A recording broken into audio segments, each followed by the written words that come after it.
Does Samsung Galaxy S25 Ultra have slow motion video recording feature? Let me quickly check it out for you. So if I open my camera app and if I tap on more this button, you can see here we have slow motion. So now it is confirmed that this phone Samsung Galaxy S25 Ultra have slow motion video recording feature. And whenever you want to record slow motion videos, just tap on slow motion and then tap on record this button to start recording slow motion videos. Okay, so let me record one video for you. Okay guys, let me show you the video. Okay,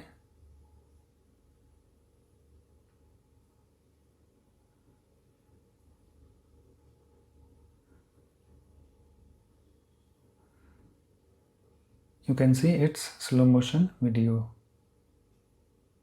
So that's it. Please like, comment and subscribe for more videos.